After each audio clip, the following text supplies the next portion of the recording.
Plano Nacional de Educação, e uma questão que a gente vem debatendo há algum tempo já na CNTE, no Departamento de Funcionários, que é a questão do censo escolar, do censo de funcionário.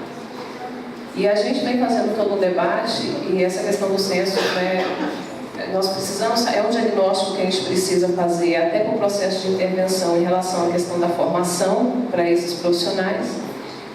E a gente sempre ouve, não, já está lá no Plano Nacional, já está lá no Plano Nacional. E aí eu indaguei no momento, foi até um debate que a gente fez com o Antônio Lambertucci, na CNTE, eu coloquei, por que a gente, no plano, no censo escolar, a gente não abre uma página, né, e acrescenta essa questão, porque lá tem uma parte que trata da formação do professor, né, e faz um diagnóstico desse professor, mesmo que sucinto. E aí seria uma forma mais breve da gente ter essa relação, quantos somos, onde estamos, que formação temos, até para que a gente tenha um planejamento de fazer a intervenção nessa questão da formação. Formação essa que a gente sabe que ainda continua como uma política emergencial, que é o pró-funcionário. A questão do curso superior para o funcionário, que está aí, né? O Acre tem uma experiência que a gente entende que ainda não atende à realidade, porque essa formação desse profissional não deve ser puramente pelo viés financeiro, e sim ele tem que ter um retorno lá no universo da escola, tem que ser uma formação que dialogue efetivamente com o fazer específico pedagógico desse profissional, né? Entendendo que educação e ensino são diferentes. Eu tenho essa compreensão de que a educação nós fazemos em diversos espaços, inclusive ela inicia no portão da escola e vai até na gestão, a forma que esse profissional, né, que o diretor da escola aborda essa criança e dialoga com ele, essa educação, que é diferente do processo de ensino, que é específico do profissional docente. E a gente não consegue perceber isso. Uma avaliação que eu fiz do Plano Nacional passado, tem apenas 3 questões relacionadas ao funcionário e, inicialmente, o plano atual, ele realmente traz, inclusive, até os mesmos verbos, né? Criar, criar, criar, sendo que já estaríamos num processo de implementação, efetivação desse processo de formação. Então, acho que a gente ainda está aí de uma forma bastante retardatária em relação à formação e à valorização desse profissional. Bem, eu acho que a gente pode, com quem que a gente começa? Com você? Já faz consideração. 10 minutos, pode ser? Depois eu uso os outros 8 que sobraram. As perguntas estão mais direcionadas para o Carlos, que fez uma abordagem mais geral, evidentemente a abordagem que eu fiz aqui é mais específica, mas algumas questões. Ao meu companheiro cético, Júlio César, né? Se continuou, né, como cético, eu acho que está correta a avaliação. Eu acho que nada se consegue apenas com uma lei escrita. Tá? Faz parte do processo e a luta nos mostrou isso ao longo de muito trabalho, de muito esforço para garantir aquilo que a gente colocou em lei. Acho que essa é uma questão importante. Acho que outra coisa que o Júlio levanta é que na 49, ele falou da travessia dos artigos 10 ao 15, está pior que o Mar Vermelho, né? Quer dizer, a Terra Prometida está longe. Evidentemente, a gente precisa conquistar esses espaços. Eu acredito que não houve debate disso ao longo do tempo. Acho que a gente não consegue abarcar todas as questões, e a gestão continuada, a gestão única que estava na travessia, como travessia para a gente chegar ao Sistema Único de Educação, né? E nós não chegamos ao sistema. Então, nesse sentido, temos o sistema, mas não temos o Sistema Único de Educação. Eu acho que a travessia é meio a busca pela Terra Prometida. Tá? Se não morrer o leite ou o mel, vamos pelo menos para o bagaço do mel, né? Quer dizer, é uma tentativa, a gente vai ter que construir essa estrada. Ela continua, acho que indefinida. Por quê? Porque a gente não conseguiu convencer gestores, independente das cores que eles têm, né? E talvez um reordenamento jurídico do país, ou do Estado de Mato Grosso, para a gente avançar nessa discussão. Então, esse é um papel que a gente tem que retomar o tempo todo, e de certa forma, como outras lutas vieram, talvez nós deixamos de lado essa mais específica, né? Em que pese ela nunca tenha saído das nossas pautas, em nenhum encontro, em nenhuma das reorganizações do próprio sindicato ao longo dos anos. O Eduardo fala que gestão democrática não é moda. Eu entendo que o que nós temos de gestão é princípio. Tá? Foram levantadas várias questões que são pontuais em relação à luta pela gestão. Tá? Como princípio, acho que a gente está num patamar elevado. As questões pontuais, é claro que elas atrapalham o andamento que é princípio. E nós temos avanços e temos retrocessos. Tá? O exemplo de Glória está colocado como retrocesso. O exemplo de Barangás, quando se quer mexer na carreira, está chamado de retrocesso. E aí as nossas forças de organização têm que mostrar a cara e dar conta de não deixar que isso aconteça. Nem sempre essas forças têm as mãos e as pernas suficientes para superar todo o problema lá no dia a dia do município, como a gente levantou aqui em vários momentos. Porque isso tem a ver com organização, tem a ver com capacidade de convencimento dos próprios companheiros, que muitas vezes não estão convencidos também da necessidade ou da manutenção daquilo que nós conquistamos ao longo dos anos. Aqui foi levantada uma questão que nos próximos anos, a maioria de nós estaremos aposentados, tá certo? Entro nessa fila, também perdi o regime dos 30 anos, né? Porque mudei na universidade, o regime não é de 30, é de 35, né? Não tem regime especial, por exemplo, né? Então vai se avançar aí uns bons anos e no tempo certo teria idade para aposentar também, tá? Então é isso. Por exemplo, durante a campanha eleitoral do 2000 ano passado, né? Por exemplo, a maioria dos colegas de luta em Barueri estão aposentados. Nossa, quanto tempo eu não te vejo? Você já aposentou? Tá certo? É uma coisa incrível o que aconteceu, né, nesse período. A história da gente ficar um por um daqui a pouco, o que isso significa, que impactos isso causa nas finanças, como que a gente vai administrar isso, são desafios que estão colocados dentro desse processo. As questões que estão ligadas à CDCE, à PPP, em relação a se existe um processo, de certa forma, cartorial de decidir ou não decidir, eu acho que isso depende do trabalho que a gente faz dentro da escola. Tá? Quer dizer, o PPP só vai ser imposto se na escola a gente tiver força de discuti-lo. O funcionamento do Conselho Deliberativo da Comunidade Escolar depende muito como os segmentos tratam o funcionamento. Se a gente não participa, se a gente efetivamente não faz nada para que as coisas aconteçam, se torna profundamente cartorial. Isso depende de como a gente se organiza para fazer o enfrentamento. O Clóvis levanta algumas questões que são importantes, quer dizer, qual é o lugar de cada um de nós dentro da escola, tendo em vista de maneira especial as discussões de gênero que estão postas e que são muitas. O capítulo que mais emendas produziu, que mais debate dava e que mais, atrasava as votações, era justamente esse capítulo. Tá? Eu, como coordenei várias votações dentro do processo, tá? Tinha hora que era difícil a gente controlar, porque as questões são levantadas, os textos dobravam de tamanho o tempo todo em relação às emendas que foram feitas. Isso não significa que seja ruim, é uma demanda que está posta e que exige de cada um de nós uma compreensão muito forte de como proceder, de como trabalhar isso daí. Por quê? Porque nós ainda, e aí a gente não pode dizer que não, também somos eivados de milhões de preconceitos, e para nos desvestirmos deles, para nos desnudarmos deles, nós precisamos avançar também do ponto de vista de como nós enfrentamos as questões das diferenças. Tanto que na escola, o maior desafio da maioria dos nossos profissionais é que eles não conseguem lidar com as diferenças, principalmente aquelas que estão ligadas ao gênero, tá certo? Quase nenhuma escola consegue avançar de maneira satisfatória nessa discussão. Por quê? Porque elas em si estão eivadas de preconceito. Acho que é uma coisa imensa que tem que avançar muito, e nós vamos ter que tratar isso mais especificamente ao longo das nossas lutas por aí, né?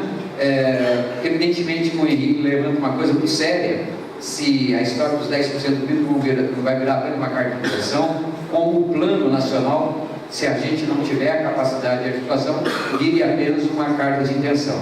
Eu acho que existe uma diferença importante sobre o que aconteceu 2001 a 2011 o que está acontecendo agora. E parece que se amadureceu mais, nós temos um texto mais factível, né? Mais orgânico, melhor estruturado. Sei que isso não basta, mas talvez nos ajude a nos articularmos melhor nas nossas instâncias para fazer valer o que nós aprovamos. É essa leitura que eu faço em relação a isso. A questão do formal acima da autonomia pedagógica, se impondo, de certa forma, as nossas estruturas, elas, ao longo do tempo, elas se burocratizaram demais. O sindicato se burocratizou, as instituições se burocratizaram. Só que a gente tem que buscar, no sentido, digamos, positivo do burocratizar, para que não nos percamos na burocratização, para não agir, para não fazer, né? Então, é como trabalhar a burocratização das nossas instâncias para que elas possam agir efetivamente, elas possam fazer as coisas acontecerem. A história de que com o advento da tecnologia a gente teria aposentadoria do papel, não existe coisa mais falsa do que isso. A gente acumulou mais papel, cada vez mais, né? Porque as exigências da burocratização são imensas para que você consiga fazer qualquer coisa.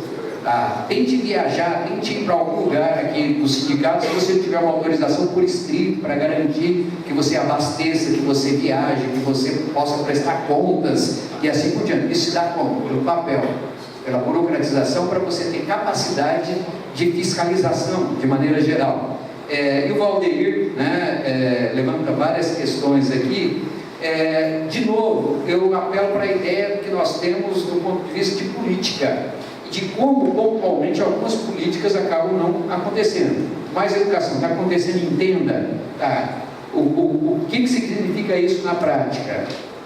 Como que a gente vai solucionar? Tendo em vista que com dinheiro do Mais Educação, em muitos lugares você conseguiu integralizar o tempo de permanência da criança na escola. Tá? Nós temos que resolver um outro problema, mas a gente vai esperar ter a estrutura para fazer isso, ou nós vamos tentar fazer juntos? É um pouco uma discussão que eu acho importante aí dentro do processo. No mais, eu agradeço muito a possibilidade de debater, discutir, fazer o exercício aqui de se divertir, pensando a educação para todos nós. Obrigado. Nós agradecemos também. Agora o companheiro Carlos Abicanil, dos seus considerações.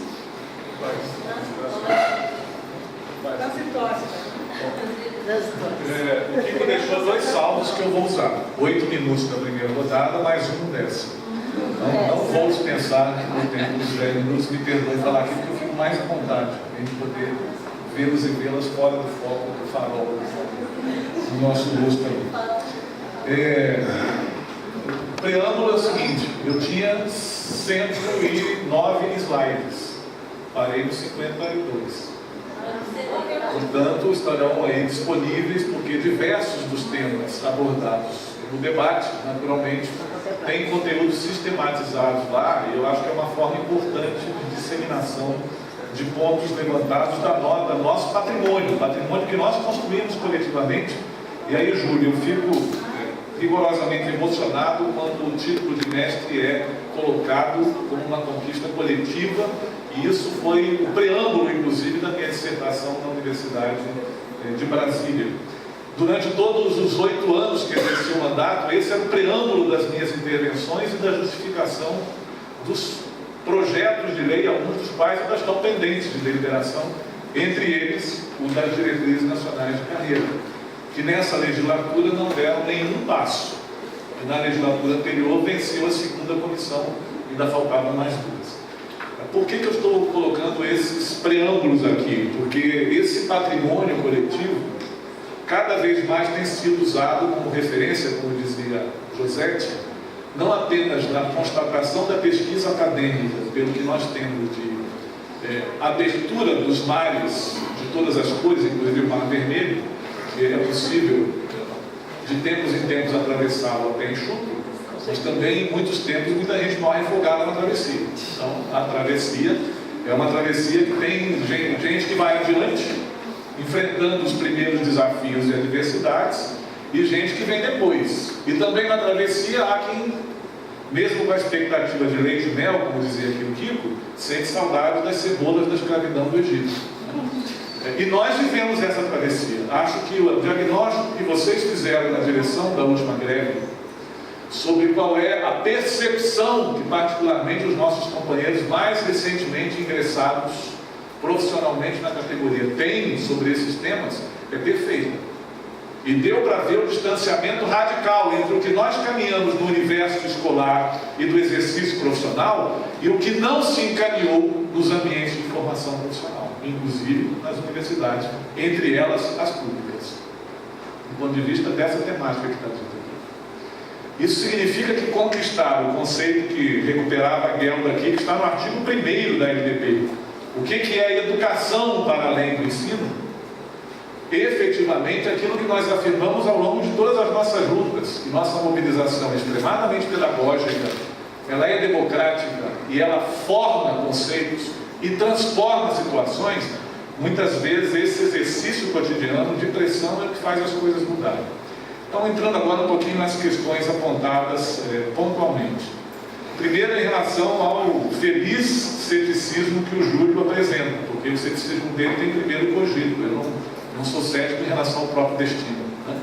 Meu destino me dá razão de perguntar coisas. Então, o ceticismo não abandona destino, não é niilismo, né? Não é a negação do que vem. Isso é muito importante, cogitar. E é uma coisa do pensamento clássico. Né? Agora, o que nós pensamos no plano municipal para o ano de 2025? A primeira pergunta do plano municipal é: o que é o ano 2025? Lá, a escola será como aquela que eu estudei ainda antes de fazer o exame de admissão, porque eu sou da última turma que fez o exame de admissão no 4º ano primário. Ou é outra? A primeira pergunta é: o que é esse universo do ano 2025 na minha percepção? O que é desse ano 2025 desejável? E o que é desse ano 2025 que nós devemos superar? Então, o nosso pensamento é de saudade do futuro, não é de saudade do passado. Nisso, o ceticismo nos ajuda muito. Primeiro, a saber que nenhuma lei põe fim à luta. Ao contrário, só tem lei instituindo direito porque ela é produto de luta. E ela só se sai do papel e vira para a prática, como lembrado aqui, Júlio, se a luta não tiver terminado na sanção da lei. E a gente sabe que quando conquista direito, a reação de quem negou historicamente é uma negação que não termina. Até porque esses agentes estão vivos, atuam, exercem poder, têm legitimidade, são organizados, têm proposição, fazem pressão. Então essa condição de que a lei é um momento que aponta a travessia pode inclusive nos propor desvios de rota, daqui para outra margem, em função dos acidentes de percurso. Entre esses acidentes de percurso, a troca de grupos de poder. Alguns, inclusive, avessos a toda essa conquista. É inegável que do velho companheiro Lula para cá, na direção da afirmação de direitos, nós avançamos e muito. E o PAR, Maria Luísa, que instituiu o Pró-Infância, foi um dos avanços fundamentais, porque até então, beijinho no ombro, educação infantil é assunto do município. Eu não estou nem aí. Não é beijinho no ombro, está na mão? Só você fazer. Eu tenho que dar um beijinho no ombro. Hoje, o MIEI tem condição de ir ao governo federal e dizer: vocês têm a ver com isso sim. Por quê? Por meio da definição constitucional da assistência técnica e financeira, o Pró-Infância foi instituído no ambiente do PAR. E o PAR não prescinde da esfera de poder local. A pergunta que a gente tem que fazer: tem sistema municipal lá nos municípios que estão instituindo creches e pré-escolas? Há gestão democrática apontada? Há uma dinâmica de demanda por ocupação pública desse espaço que é um patrimônio do povo? Então não se trata de negar para a infância, se trata de ocupar, do ponto de vista político, a sua condução. E por isso a pergunta hoje a pergunta que você faz tem outra natureza muito afirmativa. É que nós queremos que, além da União dispor dos recursos para construir, para equipar E para formar os profissionais, porque em seguida vem as bolsas de formação, é isso? Nós queremos que aquele espaço seja público e ocupado pelo público local. É o que eu chamo de força na física, força centrífuga e força centrípeta. O fato da União ter instituído o programa deu espaço onde o MEI discute de maneira organizada nacionalmente. Mas esse espaço não substitui a disputa local, do ponto de vista da instituição do plano. E reforço que essa é um dos espelhos mais importantes daquilo que eu chamei da lei complementar ausente. Por que isso não é possível? Nós não temos lei de sistema nacional. Nós não temos uma lei complementar que institua para cada etapa da administração municipal, estadual, municipal, qual é a responsabilidade de cada quem, mas nós temos a lei de responsabilidade fiscal. E essa é lei complementar. A LDB é lei ordinária. Então, a defesa que eu vou fazer novamente, vou sugerir, vou mandar mais 2 materiais, combinei ali com Miriam. Um material que é da Fundação, publicado pela Fundação Perseu Abramo, que é do Partido dos Trabalhadores, queremos petralhas ou não, é uma grande contribuição para a política educacional do país, não quer dizer que seja de governo, é uma contribuição partidária e crítica, uma referente à síntese do diálogo sobre qualidade, como sendo ela representativa de um índice, IDEB. Quer dizer, para nós, jamais o IDEB é síntese de qualidade, é sinônimo de qualidade. E a pergunta que fazia um dos companheiros que se apresentou aqui, não sei se foi o Eduardo, que fala inclusive de como se processa no interior da escola, ou não se processa, a consequência do Prova Brasil, é que gestão democrática para nós nunca se encerrou em eleição de diretor ou diretora. Ao contrário, nós já trabalhamos até para destituir diretores ou diretoras, nós movimento, que depois de eleitos não cumpriram aquilo que era o seu compromisso democrático. Não realizaram assembleias escolares temporárias, temáticas, não convocaram os segmentos para participar paritariamente da condução da escola. E os conselhos se transformaram em aparelho da administração no estrito senso de recurso, e não da disputa dos valores do projeto político-pedagógico, de como ela se orienta ali por dentro. A lei está de um jeito que nos é satisfatória, a prática nos desafia permanentemente naquilo que o Júlio chamava aqui de travessia. Em relação aos 7% do produto interno bruto, Henrique, é o que o governo federal tem condição de já ter nas suas fontes para garantir. Os 10 não estão garantidos. Você tem toda a razão. Quando o governo federal propôs 7%, que tem um diagnóstico de que com fontes federais se consegue colocar mais 1,2% do produto interno bruto a partir de royalty e do fundo social, e 0,8% com programas que são os programas de superação da trave escolar, entre eles as políticas sociais de múltipla natureza, desde o programa de primeiro emprego até para o Pronatec. Onde estarão os outros 3? Nós temos que buscar. E buscar numa conta que tem que fechar, porque ela é produto da sociedade brasileira. E nesse sentido, a reforma tributária, que pela onda dos grandes meios de comunicação nós temos uma carga tributária elevada, é falso, porque essa carga é elevada para nós, assalariados, mas ela é irrisória para quem vive de renda e de propriedade. E nós perdemos no primeiro governo do presidente Lula, por 18 votos, a tributação das grandes fortunas e da propriedade.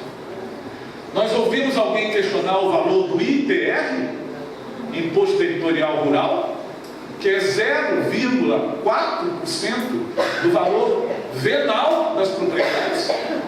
Vocês podem imaginar o que é uma propriedade de 3 mil hectares em Sorriso ou Sinop, qual é o valor dela real? Vão verificar qual é o tamanho do imposto que o proprietário paga e compare com o seu condomínio, para você ver onde você está pagando mais. Quem é que está pagando mais? Esse debate tem que ser colocado para a gente alcançar os 10% do produto interno bruto como pauta efetiva. Isso significa avançar para uma carga tributária talvez até maior do que os atuais 34%, o Júlio faz muito bem esse debate, talvez até maior do que 34%, e ao mesmo tempo distribuí-la de maneira justa, porque hoje não é carga elevada, é distribuição injusta. Nesse, completamente desproporcional. Compare o seu IPTU, quem mora em apartamento, compare o seu IPTU com o que paga de condomínio todo mês. Olha, tem condomínio aqui em Cuiabá que o que paga mensalmente é 2 vezes o IPTU que paga uma vez por ano. 3, 4, 5, 10, não é isso? Está economizando vez. Exatamente, estou economizando vez. Mas essa questão não é para nós? Nós vamos deixar os secretários de Fazenda fazerem essa questão? Vocês acham que eles farão? Nunca. Não. Então é para nós. É como aquela pauta da Constituinte exclusiva ali, para a reforma política, que está aqui à parede, à minha esquerda. Que é muito importante para nós termos como centralidade desse debate adiante. Sobre IDEB deve ser uma referência no conjunto do projeto pedagógico da escola, que deve mencionar N outras formas de avaliação. E chama a atenção, no nosso congresso do Sintep passado, eu trouxe a resolução número 4, de dezembro de 2010, do Conselho Nacional de Educação, que é desconhecida. E ela é muito importante, porque ela fala dos diferentes níveis de avaliação, inclusive como é que uma escola exerce a autonomia prevista em lei, do ponto de vista dos seus processos avaliativos. E nem tudo caberá nos sistemas digitais das secretarias de educação. Aliás, os sistemas digitais, talvez em alguns casos, escondam mais do que revelam. E nesse sentido tem uma dificuldade técnica, aproveitando aqui a mulherdade da Gelda. Mulherdade é um termo que eu copiei sigilosamente até agora, da confidência ou inconfidência entre Henrique e Gelda. Da mulherdade em torno de como é a composição de censo. Censo, alguém faz uma pergunta e a resposta tem que ser uninominal. Vocês imaginam quantos nomes tem os funcionários de escola no Brasil? Vocês podem imaginar? Porque ninguém sabe. Outro dia eu vi lá uma proposição, inclusive, apresentada ao Sintep, de tecnólogo de desenvolvimento infantil. O que é isso, gente? É para escapar do piso? Isso é a professora que devia estar sendo formada com licenciatura? O que é isso? Para mencionar uma coisa, entre o que está projetado, é um texto recém-publicado, falando de tecnólogo de desenvolvimento infantil, e tem a ver com a educação infantil e suas peculiaridades e suas características. Ora, como? Está fugindo do termo monitor e babá que a gente tem aí esparramado. Exatamente. Então, outro dia foi berçarista. Dos debates que eu participei, apareceu berçarista. E berçarista é o quê? Quem cuida do berçário ou quem cuida da criança? O que é berçarista? Mas para quê? Para indicar uma dificuldade objetiva.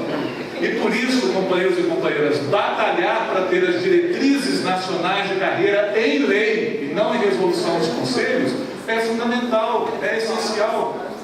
E isso, neste último período de 4 anos, em função do que significou de esforço e potência de agregação de disputa, o PNE ficou colocado no segundo ou no terceiro plano. Em relação, Lúcia, ao CAC, eu tenho absoluta convicção de que o CAC é um conceito nascido entre nós. Quem primeiro falou de CAC foi o movimento sindical, lá em 1993, 94, da Conferência Nacional de Educação para Todos. Naquela época era um xingamento. Hoje eu vejo os empresários da educação falando de CAC, como se estivessem falando a mesma coisa que nós. Eles falam como voucher, e por isso a unidade deles é a unidade matrícula. Isso está lá no conceito de CAC e do Conselho Nacional de Educação. Companheiros e companheiras, a divisória aí é muito estreita se a gente não recuperar o nosso conceito de CAC. E isso é muito fundamental para o próximo período. Nós não queremos CAC para fazer cheque escola. Nós queremos CAC no universo público, da escola pública, e não para ser uma receita sem risco de quem vende bolsas de ensino. Esse é um ponto de disputa para o próximo período que necessariamente tem que se conformar num outro cenário de debate que eu proponho, seja de lei complementar. E aí vem o terceiro material que eu vou, por ousadia minha, propor a vocês. Eu estou desenhando o esboço do projeto de lei complementar do artigo 23 sobre minha responsabilidade e risco. Não sei se o governo patrocinará, isso vai depender de quem ganha a eleição. Mas por quê? Porque é necessário que a gente entre o próximo ano assim, com a lei complementar do artigo 23, que defina claramente Onde, como se decide, quais as instâncias, a Mesa Nacional Permanente de Negociação sobre Condições de Trabalho, Carreira, Valorização Profissional, onde ela está? Lá está escrito que haverá no Plano Nacional, haverá uma mesa, haverá uma instância. Essas coisas têm que ser um pouco mais concretizadas. Isso põe fim à luta? Não. As lutas continuarão, só que com a arena definida, com os atores definidos, a gente sabendo que armas escolhe para aquele terreno, ou que ferramentas escolhe para aquele terreno. Eu uso o terreno, não mais o universo, para aproveitar arrancar, né? O Júlio falou que a gente arranca. E a gente arranca mesmo. A gente só tem condição de arrancar porque prepara para plantar. Arrancar é um exercício necessário para plantar a próxima safra. Como é necessário para a asepsia e para ficar com aquilo que nos interessa, e não aquilo que é daninho à safra que a gente está preparando. Então, nesse sentido, ter aqui o debate sobre convênios, que é grave, sobre terceirização, e eu tenho que olhar os convênios na múltipla face que ele tem. Porque do outro lado tem pais, mães e crianças dependentes desse modo. E se o Estado brasileiro não revisar a lei de responsabilidade fiscal e a lei de licitações, não terá condição de ofertar, mesmo que tenha mais dinheiro. E essa é uma vaca sagrada. Você já fica imaginando qual é o Jornal da Globo, com aquele Jabor, o Jornal das 10 da Globo. Quando a gente desafiar a lei de responsabilidade fiscal, vocês já imaginaram o tiroteio que vai ser? Ou os comentaristas exclusivos de economia da Globo News, ou o Boechat da Bandeirantes. De que maneira essas vacas sagradas serão alteradas? Eu proponho que isso seja na lei complementar. E por último, sobre responsabilidade educacional, uma quarta indicação.